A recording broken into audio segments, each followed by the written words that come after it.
Welcome to Season 4 of the Life Giver Podcast, a place for honest conversation and hope that will breathe life into your service, family, and home. This is your host, Corey Weathers, and I'm honored to take this opportunity to invest in you. Hi, this is Lori Simmons with Armed Forces Insurance, and you're listening to Life Giver.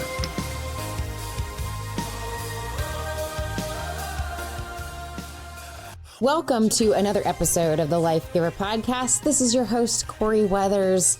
I hope that you're enjoying Season 4. The last couple episodes on addiction and alcoholism were honestly one of my favorite episodes, my favorite series, simply because it was such a great, honest conversation. If you've not listened to my conversation with my good friend Alyssa, who opened up about her marriage on addiction and alcoholism, please go back and listen to it. It was so amazing.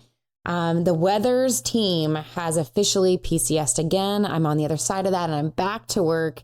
It took about a month, and I realized and thought a lot about this whole PCS thing. Those of you who are military and are used to doing that it's really not easy because it takes like a whole month, longer than a month actually. But when it comes down to it, like to get your house ready and then to drive to wherever you're going and wait for that housing and to get in and to get settled, takes a good whole month of your life, and that can be exciting, but it can also be stressful. So I am happy to be back in my new office that pretty much looks the same as the old office, but just in a different state. And so the house just happens to be quiet today, and I wanted to put out another episode. And today's topic is a heavy one. I know that is pretty serious coming off of 2 episodes on alcoholism. But I realized another topic that I had not really addressed head on to this point, and I've kind of covered it in some very general ways, some high level concept ways. But that is the topic of affair recovery. And I know I've put out some stuff on how to protect your marriage from affair. I even did an episode on how to handle sinful behavior in a Christian marriage, boundary setting, all these kinds of things. But I've not addressed specifically what to do, or what I usually do with couples when they're recovering from an affair. So that's what today's topic is on. Life Giver is all about honest conversation, and we're going to go there and we're going to be really honest. And I know it's tough to hear, but I think it's a really important topic for those of you who have infidelity in the story of your marriage. Also for those of you who come across friends who have gone through this as well. And I find that as I work with couples who have experienced infidelity in the relationship, that many of them try to go about healing from infidelity in their own way. And there's nothing necessarily wrong with that. But what I've found is that you don't make progress very quickly doing it on your own. You have to have support. You have to have resources. And I find that if you're trying to do it by yourself, it's going to take you so much longer than it should if you both are willing to work on things and utilize the support around you. So today's episode is going to be all about what I typically do with couples that I work with, whether it's a physical affair, an emotional affair, a financial betrayal, any kind of betrayal that happens in a relationship. I use typically this same strategy, and I'm going to tell you guys that strategy so that if you have experienced this in your own marriage, that you can kind of see where you are in the process of healing, maybe a couple of things that maybe you left out in the process of healing. I think it's really helpful if you're getting counseling for infidelity. There might be some things that your clinician is not doing that I think is really important. And that's another reason why I wanted to do this episode, because I come across couples who are coming for help and they've gone to other counseling, and that counseling was helpful to a point. But there are some key steps, key things that those clinicians did not do with the couples that I have found really effective.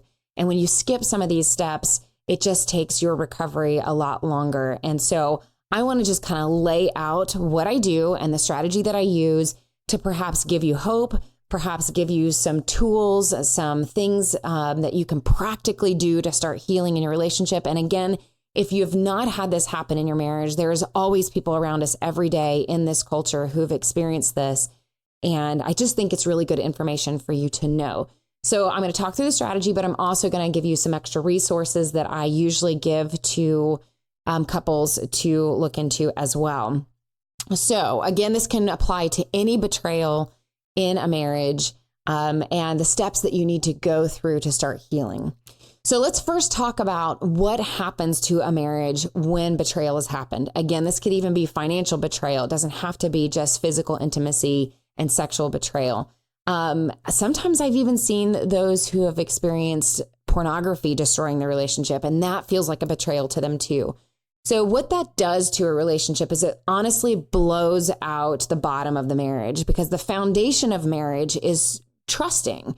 It is all about trusting that you are committing to another person, and that person is going to, that you're going to do your best to love that person, support them, to do the right thing. And you're trusting the other person is going to do the same and commit to the same.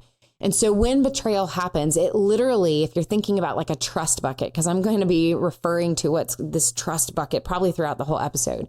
It's like taking your trust bucket and blowing out the bottom of that trust bucket. And when that happens, it doesn't matter what the other person is doing to kind of make things better or move forward. If the bottom of your bucket, where you once had security and a foundation, has completely been blown out, it's not going to feel like any of that is working. So we have to be honest and say that it completely shatters a person. It shatters a marriage.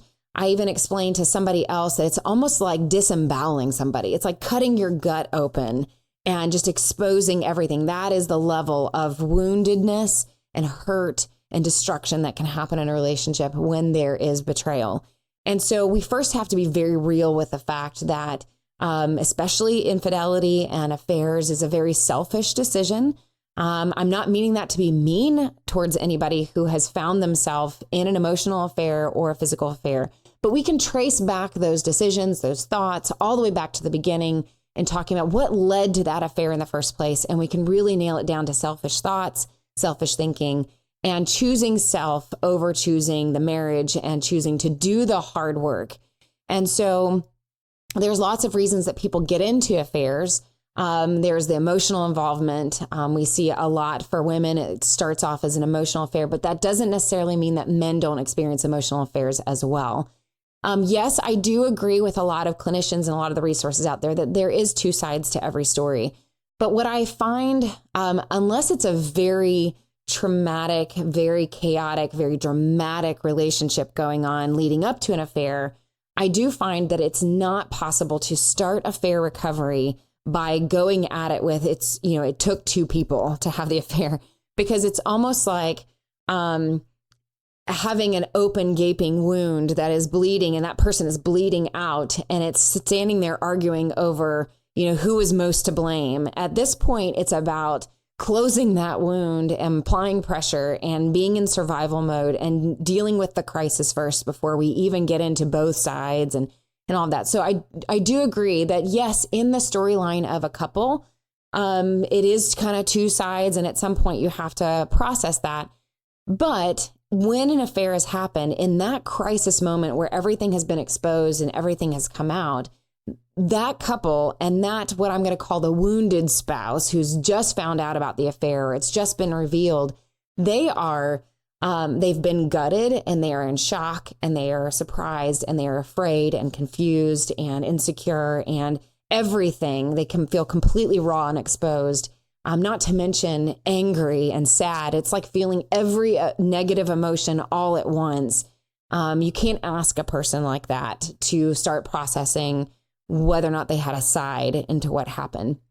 So I'm not going to get into that as much today, because I really want to walk you through the strategy of how do you begin working on affair recovery so that you can eventually get to this place where you're working on both sides. But we can all agree that betrayal absolutely can destroy a marriage. I also want you to hear me say that I absolutely believe that marriages can go on to recover from an affair. And if you've listened to my interview with Michael Sytsma, he is a colleague, he is a mentor.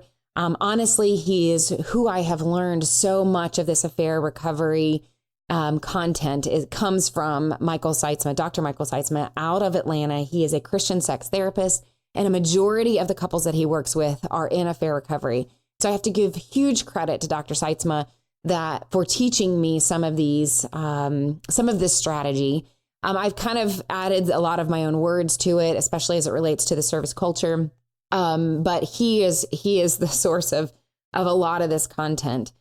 And so according to Dr. Sytsma, it is possible to have your marriage succeed. One of the things that he said to me once is that he has seen couples who do the hard work. When both people show up to do the hard work, when both people are willing to do anything possible to save their relationship, it takes on average 3 to 4 years, which sounds like a long time. But when you think about a marriage that we want to last 50 years, 3 to 4 years of intense hard work is not that much at all. But if two people are willing to do the hard work that it takes, they can see their marriage become a very rich, meaningful, wonderful marriage, within 3 to 4 years. And a lot of that is because previous to the betrayal, a lot of times marriages are kind of putting on a facade and wanting the other person to be perfect, and they're trying to be perfect, and everybody's hoping that nobody's going to mess up, and everybody's hoping that the other person is going to be more than human. And so when something like this happens, it takes away all of that facade. And what you have is two very raw people, two very raw humans that are sitting at the table, and they fully see themselves for exactly who they are. And it is at that point that we decide, can I move forward seeing you entirely for who you are and what you're capable of, and you seeing me entirely as who I am and what I'm capable of? Can we move forward in this journey and in this story together?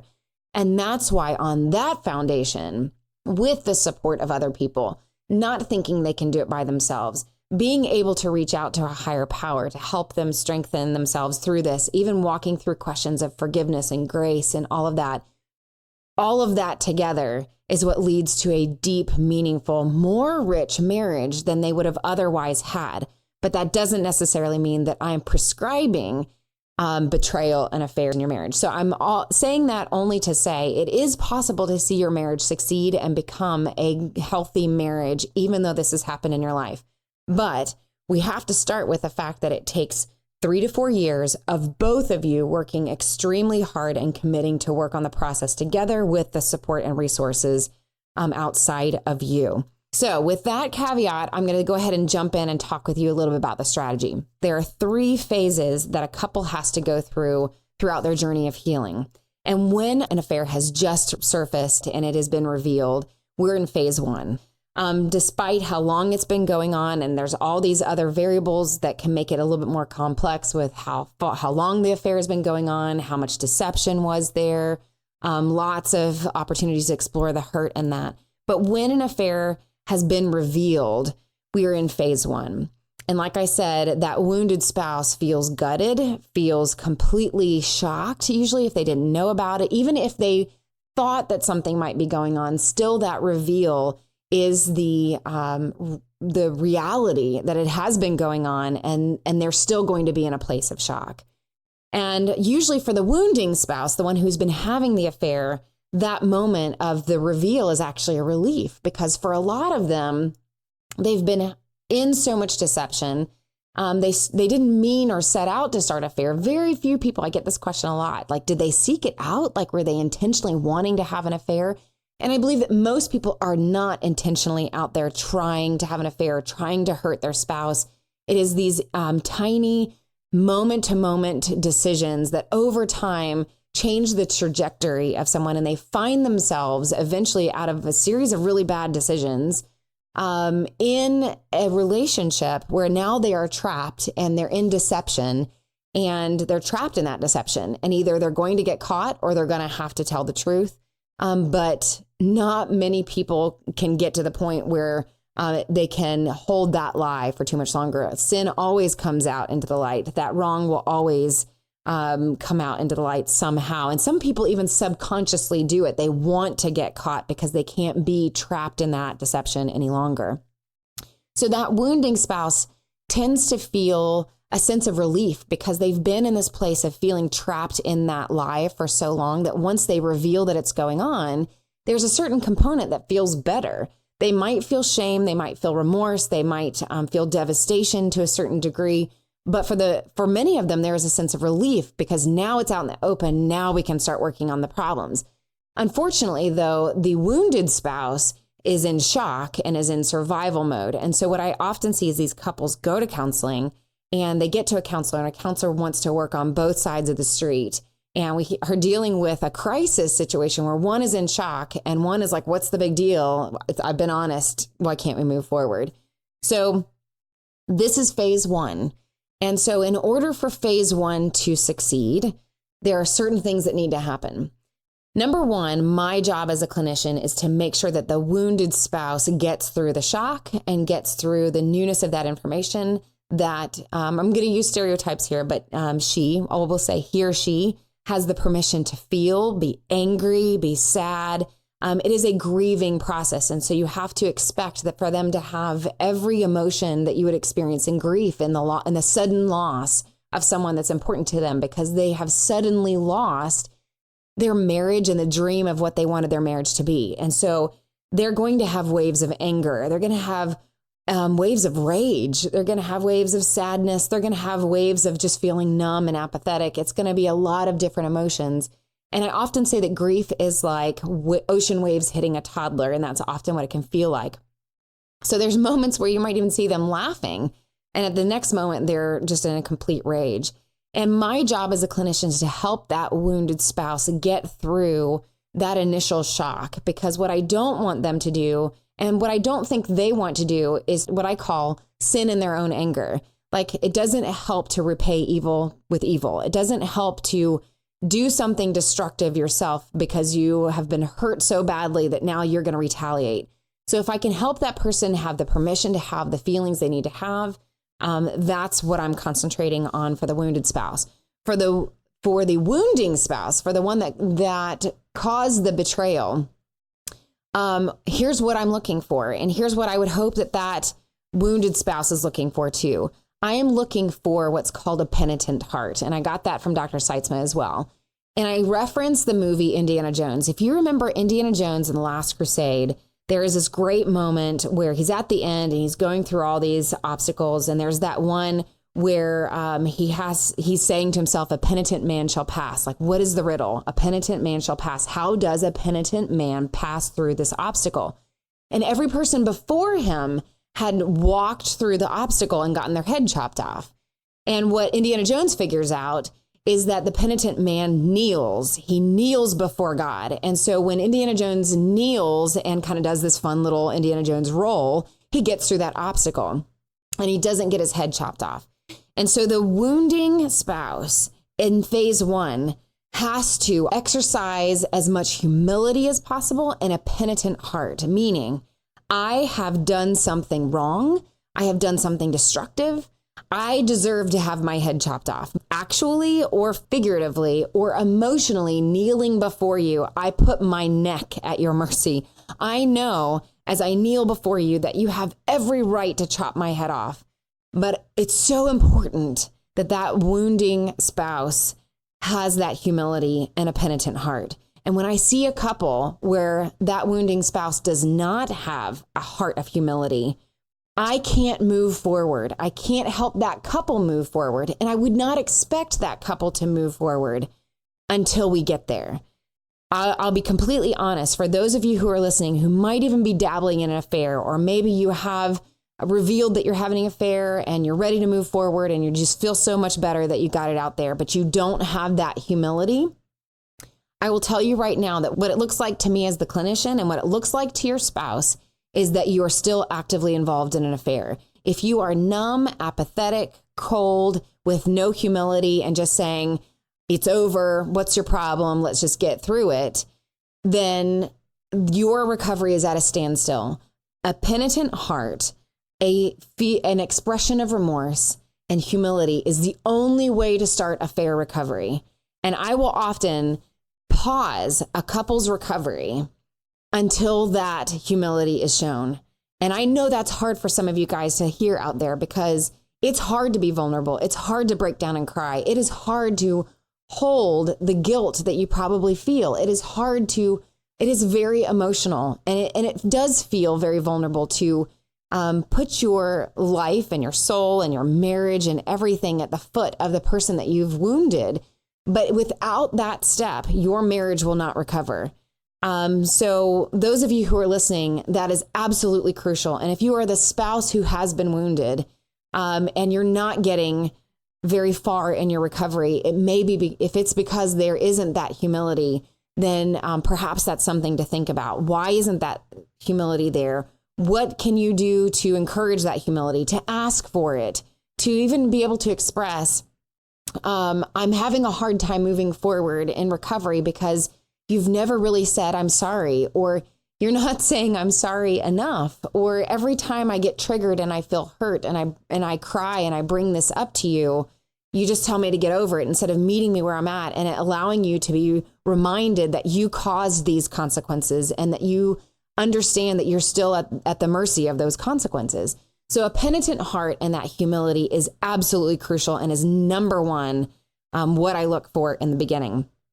So more on phase one. Phase one has to have that humility, but I'm also talking to that wounding spouse that this is all about, phase one is all about you earning trust back. That's not going to happen overnight. It's not going to happen in 2 months. It may not happen in a year. But if we're aiming for about that 3 to 4 year mark, you're always going to be doing things to earn trust and maintain trust. But especially in that phase one, that is what we are focused on.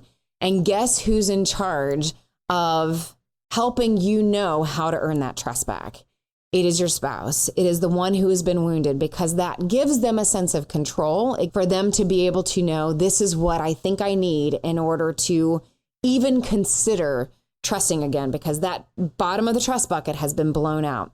So this looks like the wounding spouse being fully transparent on everything. The relationship needs to be, that affair needs to be over. There needs to be proof that that affair has been over, even if that means that you have to be rude to the person that you've had an affair with and completely block that person, to cut it off, to deal with the consequences of cutting that off.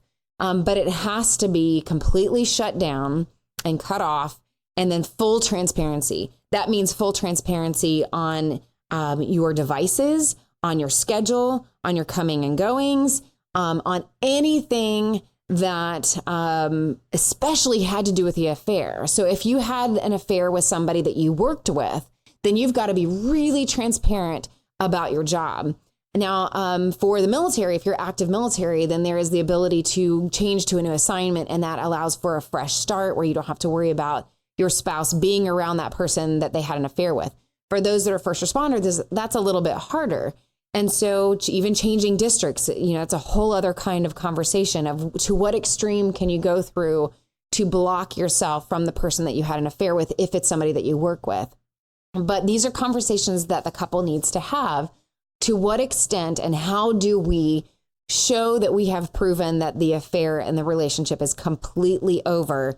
So I expect for the wounded spouse to be able to have access to your device, to all of your accounts. If there was betrayal financially, that means access to the financial accounts. It means that maybe they can track your phone. I know on the Apple devices, we have the ability to track, the other Apple device. That means that they can perhaps call you at work and, ask where you are. That means that if you go to the grocery store and you're saying you're going to the grocery store, that you bring that receipt home with you that says that you went to the grocery store. That there isn't, I'm going to the grocery store for milk and you've been unaccounted for 2 hours. It is full transparency. And if you're fresh into this phase one, it may, if you are that wounding spouse that has the penitent heart, that is very remorseful, that's willing to do anything possible to save your relationship, then start on some of these things right now. If your spouse is in shock, they may not know what they need you to do. They may not even be ready to open up their heart, even talking about how you're going to earn trust back, because they're still so angry. So it is remembering that their heart is guarded at this point, and rightly so. I would never expect a wounded spouse to tear that guard back down. It's a self-preservation coping skill for them to put that guard up. And it's honestly not until phase two that I'm really going to start taking down that wall. So a lot of phase one is the wounding spouse doing the right thing for the right reason for a really long time. And that is how you build trust. That's how you build trust with having your kids build trust with you, or in a marriage, or with a friendship, or anything else. Trust is do the right thing for the right reason for a really long time. So that is phase one for the wounding spouse. It is up to your wounded spouse to come up with some of those rules. What exactly does he or she need you to do to make them feel safer, to be able to see and know that you are going where you're supposed to be going? This is also a time where couples ask me, how much information from the affair should I share? Because that wounded spouse goes into a place of almost obsession because they're in shock and they start imagining the affair going on, and not to mention all of the insecurity and the anger and what does it say about me, and all of those questions are just going crazy in their mind. And so here is what I typically say to them when it comes to how much information do you share? Full transparency as much as possible, no deceit, no lies, full honesty on everything. Now, there is a line at which information about the affair goes from being productive, and what I mean by productive is it is information that I can use to fight the battle of insecurity in my mind because of the hurt that's in my heart. That's productive. There is a line where that information crosses into what's not productive, and it's actually fuel to the fire in my mind. And so what I often tell people is full transparency, like your spouse needs to know who you had the affair with, maybe where you went to have that affair, because here's the thing, your spouse needs to be able to go to the grocery store and not wonder if every person around the corner is the person you had an affair with. That is going to drive them nuts. And so you've got to give as much full transparency as possible. But if we're crossing the line into intimate details of what was done in the bedroom and into those nitty gritty, gruesome kind of details, that's where we're getting to a place where it's possibly unproductive and going to add fuel to the fire. And if either of you think that it's crossing that line, that's where you especially invite in a clinician or a third party person to help you decide about that information. But to those that are listening that are the wounding spouse, the one that actually committed the betrayal, any amount of you not being transparent, any amount of resistance in phase one of you not being fully transparent is only going to add fuel to the paranoia and the obsessiveness of the wounded spouse, because it's just going to look like you're hiding and being deceptive again. And that's why phase one is all about you doing the hard work of full transparency and answering those questions and being absolutely willing to help your spouse heal from the destruction that you caused. Your selfishness caused the destruction in their heart and in your marriage, and you have to tend to that. For a long time. Do the right thing for the right reason for a really long time. For those of you that are the wounded spouse, if you have not given a list of things, even though I know it sounds patronizing, to give a list of things that you need from them in order for them to start building that trust. If you've not given it, you need to go ahead and start figuring it out. You also get the control of deciding whether or not you change those rules. So in the beginning of phase one, there might be a lot of rules where he or she is checking in with you and telling you every little thing that they're doing throughout the day. Well, you might get to month 3, let's say, and realize, okay, that's a little overwhelming. I don't know if I need that so much anymore. So you can cut it down a little bit, but make sure you check in with me here and here now. So you can change those rules, evolve them, add one if you need to, as you get triggered and realize, oh, I didn't realize we need to work on this area. It'd really help me a lot if you check in with me when you're going to this side of the town or when this happens. So I think that's a good explanation of phase one. A lot of work going on. And that's honestly where I lose a lot of couples. Not I don't lose a lot of couples, but that's where couples struggle a lot, because the wounding spouse feels better, right? Because, let's just move forward. It's out there and it's over. I'm not in that relationship anymore. So let's just move forward. Well, no, there's a lot of cleanup to do, and you're on cleanup duty. And these are the consequences for making those decisions. And you have to be an adult. You have to grow up, and you have to clean up your mess. And that's what phase one is. And a lot of the resentment of the wounded spouse is all about, I wouldn't have to be dealing with this mess or these consequences or even having to think about these things had you not made these decisions. And so there's a lot of that initial resentment of, why should I have to do all this extra hard work? Because believe me, they are internally doing a lot of hard work. And a lot of that hard work is actually just choosing to stay around you and letting you maybe try to build that trust back. And I can't even tell you how much adulting that actually is for them. So when you have those days where you're wondering, if all of this is worth it, believe me, they are having to work just as hard and are having to also deal with the anger that they have to work that hard as well. So that's phase 1. Phase 2 is when we get to this point where it shifts a little bit and it's almost like a pendulum swinging to the other side. And here's how I know if a couple is in phase 2. Usually it's when I hear the wounded spouse come to me and say, he's done everything I've asked him to do. He's had a penitent heart. He's been humble. He's been there for me when I have been triggered. He's been responsive. I honestly could not ask him to do anything different. There's nothing else I can think of to give him to do. He honestly has done everything right to this point, and I should trust him, but I just don't. That's when I know we're in phase 2. So you can already hear in those words, it's that person has done the right thing for the right reason for a really long time. And now we get to this place where now the wounded spouse is intellectually saying, I have every right to trust him, but my heart is afraid. My heart my heart doesn't want to feel fooled again. I don't want to be foolish. I don't want to be surprised again. And so I want to, out of fear and insecurity, keep my guard up and keep the wall of my heart walled up all the way to the top and not let him in. But intellectually, I know he's done everything that he's supposed to do. And I probably should let my heart open up just a little bit. And that is where we enter phase 2.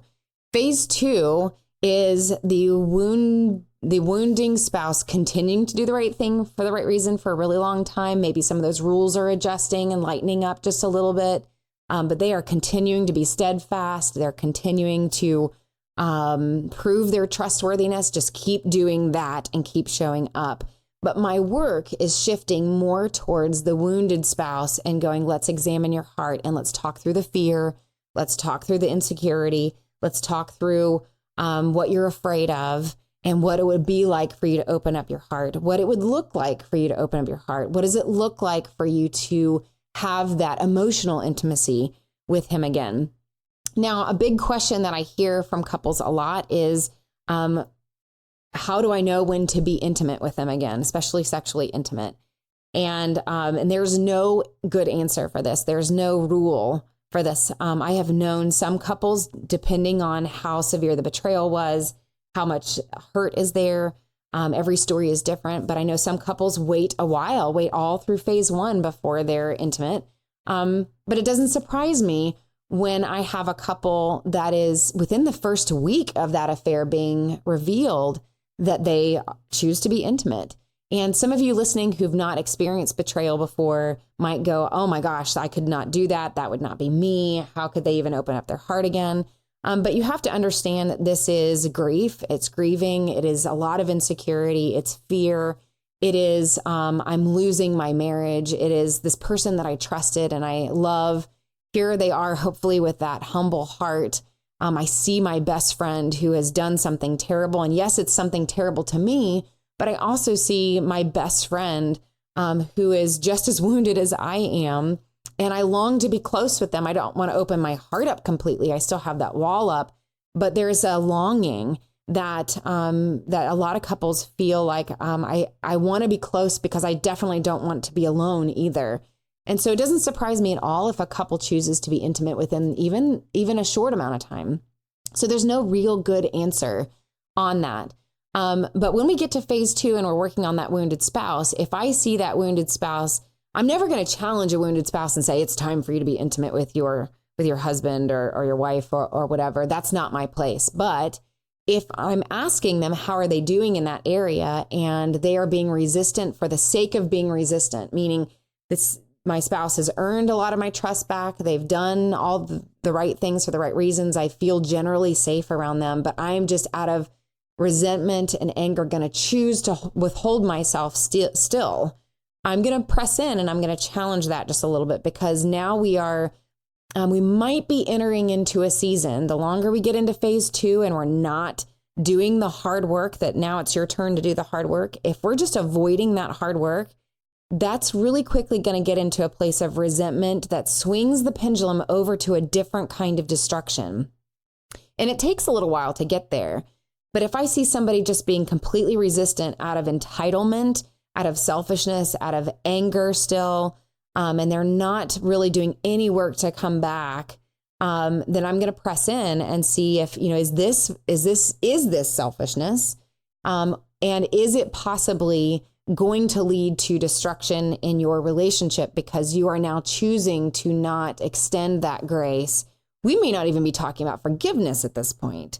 But if you're just doing it to hurt the other person, or if we are just in so much fear that's unrealistic, because your spouse should have at this point dissipated some of that fear, then that's where I'm going to start challenging you. And so the wounded spouse struggles with that challenge just a little bit because a lot of their resentment isn't so much about the affair, although that might come up on occasion, just like grief kind of resurfaces like waves hitting a toddler. So it might resurface, but a lot of the resentment at phase 2 is more about, this is really hard. I don't want to do this work of opening my heart. This is going to take a lot of processing and a lot of risk for me and a lot of vulnerability for me. And now I'm mad that I have to do this hard work to get my marriage back. Like, I wish I could just open my heart and everything would be fine, but I'm so scared and I don't want to be made foolish again. And so the resentment is actually about part of the consequences of the betrayal are now that the wounded spouse has to do all this hard work that she otherwise wouldn't have had to do. And it's dealing with that level of resentment that makes it so challenging and difficult. But if we can start to do that hard work of processing and addressing insecurity and taking these slow steps, these small steps, this opening up their heart, it's touching base with triggers that might be still happening, reminders and the resurfacing of emotion when it happens. Because, this is like, this destruction is kind of like an earthquake. There's aftershocks that are going to continue to happen. It's triggers. It's driving by a certain location. It's a phone call. It is your spouse is trying to do the right thing for the right reason for a really long time. And he humanly messes up, not necessarily in another affair, but just didn't check in when they said they were going to. And it's that kind of aftershock that's almost like a relapse. That kind of makes you have to re-examine everything. And so these aftershocks can continue even through phase 2, so that spouse has to still be working on those things. And the wounding spouse is still trying to show up and be penitent and available and transparent. And now that wounded spouse has to do all the hard work of starting to tear down that wall. So that's a lot of phase 2. Phase 3 is where we get to a place where the couple is maintaining their growth. They are maintaining through triggers, through anniversary dates, rebuilding their story. And we're more so in a maintenance mode of how are you doing when those triggers come up? How are you doing with your heart? By this point, we've had maybe some small normal woundings that happen in a relationship. And so how are we dealing with that? Did it blow the bottom of that trust bucket out? Or do you feel like you're kind of getting that firm foundation back? When Matt and I do retreats and we talk about this trust bucket, we always get like a styrofoam cup or like a to-go coffee cup, paper cup.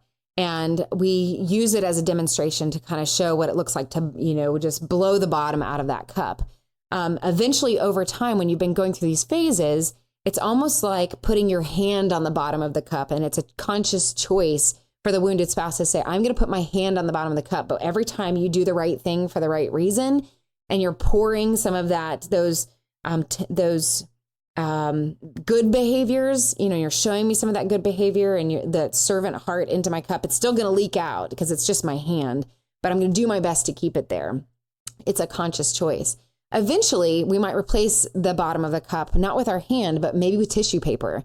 And that's where we tell couples, you've got to be very careful and very open with the fact that there is tissue paper on the bottom of this cup. And it doesn't take much to blow out the bottom of a cup that has tissue paper on it. And then we move to cardboard, right? And then we might move to something that's a little bit more firm. But when you make a stupid decision and when you do another destructive behavior, even when you dabble in the possibility of another affair, or when you don't learn healthy boundaries, Matt and I tell people all the time, to protect your marriage, you have to learn to be politely rude. And that's hard for those of you that are super nice people, or you're a Christian family that we have to love everybody.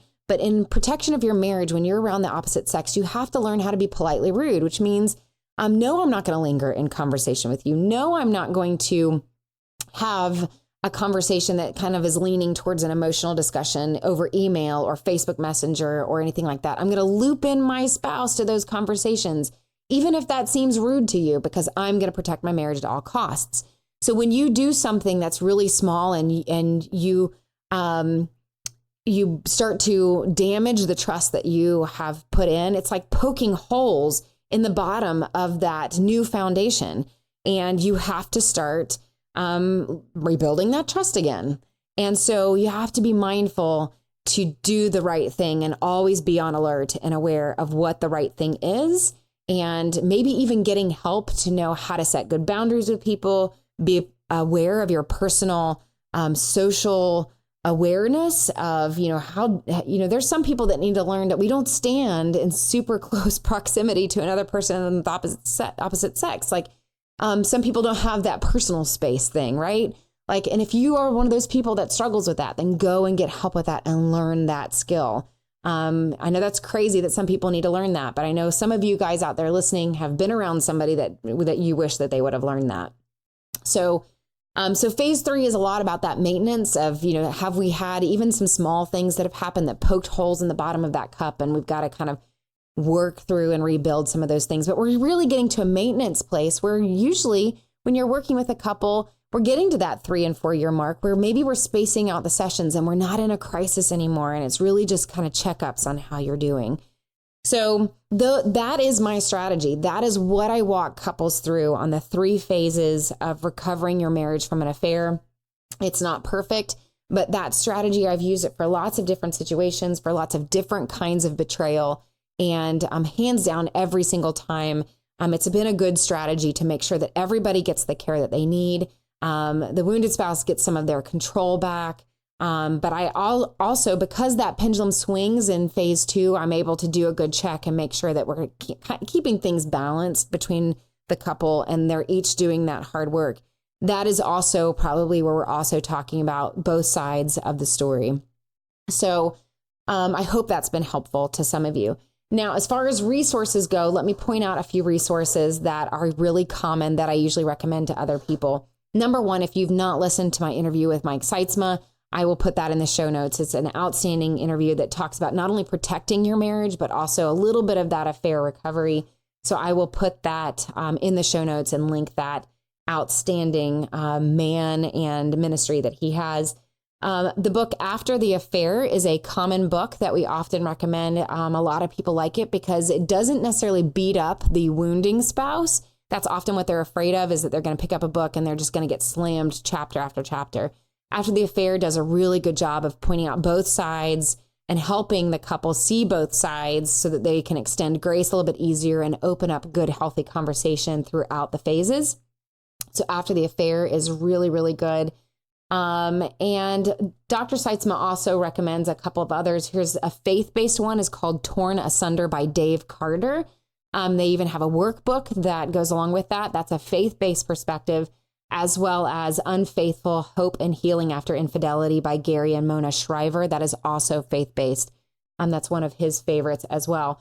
If you want to find out more about Dr. Mike Sytsma, his website is intimatemarriage.org, where they do Christian sex therapy out of Atlanta. I highly recommend their services, even if you have to go to Atlanta to do it. I have often actually even recommended to some of our couples that are willing to travel, it is worth it to go and work with Dr. Mike Sytsma if it's something that you can do.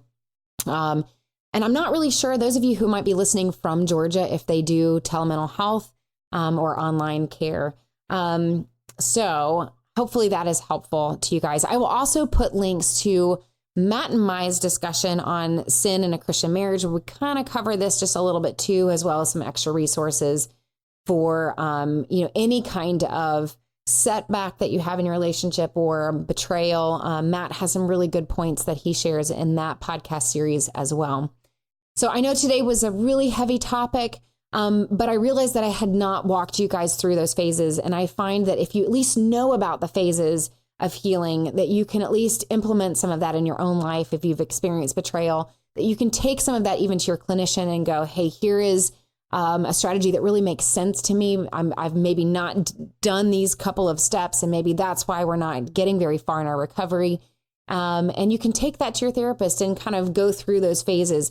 But I hear from a lot of couples that what these phases, the explanation of the phases, normalizes their feelings.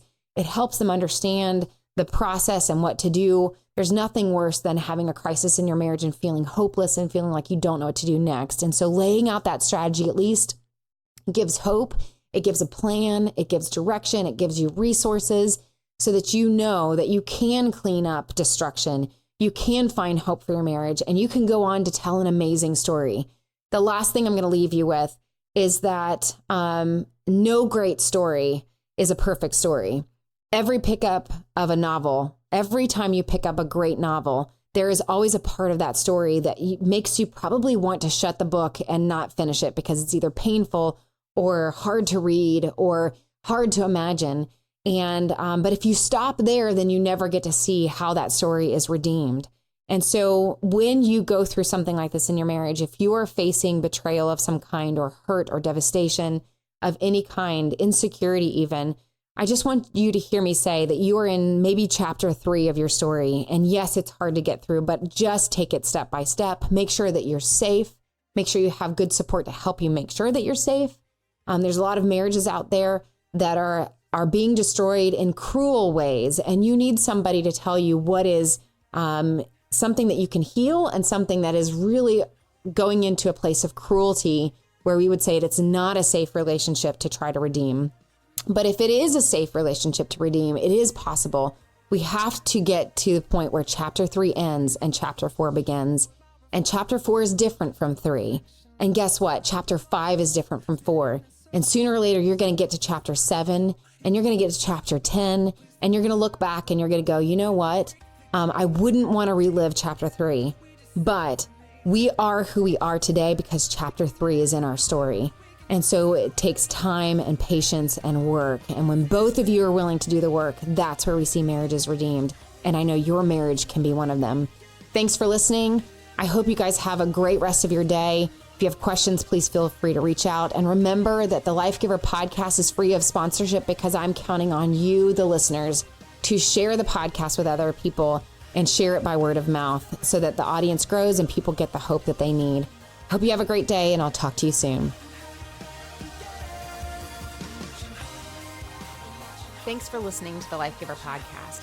If you're enjoying these conversations as being free of advertising or sponsorship, please help me by spreading the word to other military and first responder families that might benefit from the show. If you'd like to find out more about me or Life Giver, you can find more information at www.coryweathers.com or life-giver.org.